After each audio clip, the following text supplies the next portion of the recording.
All right, good morning, everybody. My name is Trevor Deane. I'm a rising junior here at UNH, majoring in economics and political science. And this summer, I had a fantastic opportunity to Hampshire.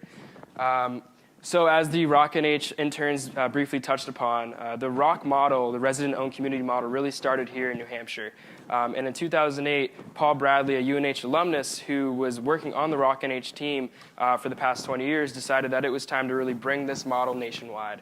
And so far, in the past 10 years, they've done so pretty well. Expanded to many different states, and this ROC model has proven to really work. So really, just to touch upon it again, the resident-owned community model really home communities, these manufactured home communities, also known as mobile home parks, and formerly known as trailer parks, and giving them the opportunity to convert themselves into cooperatives.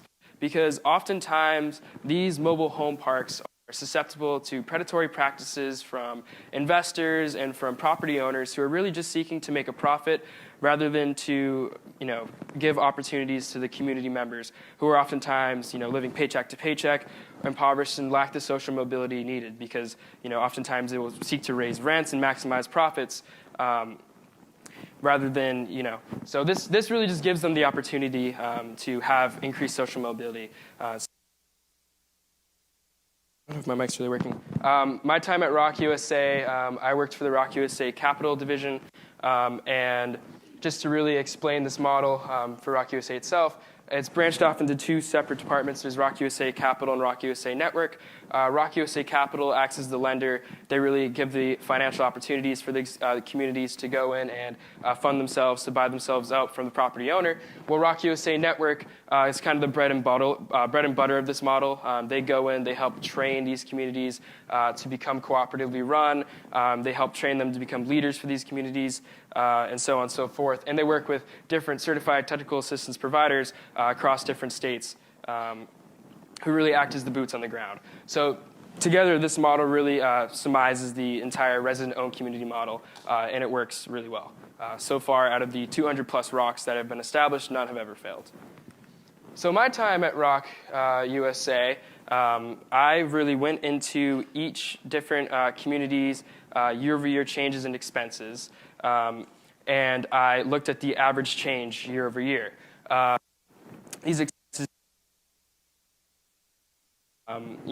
repairs and maintenance, capital improvements, taxes, things that really affect all of us. And what I was trying to do is compare it to the projected national average for manufactured home communities, which is 3.5%. And what I found was actually pretty impressive. I found that on average, resident-owned communities average out 2.53% compared to that 3.5%. And that's 28% lower. That's a huge amount of money in the long term that these communities are really saving. And this really shows that when these communities come together to form cooperatives, they're working efficiently. They're working in the best interests of everyone involved in the community. And they're truly providing every resident involved the economic opportunity that some of these residents truly need. So the validity of this model and the scalability of this model, and that this model will just continue to succeed moving forward in the future. And then just a little bit about me. I plan to pursue a career in law, perhaps, and after my experience here, it really just increases my drive to continue fighting for people with less abilities who are impoverished and so on and so forth. So thank you, and now I'd like to introduce Andrew to the stage.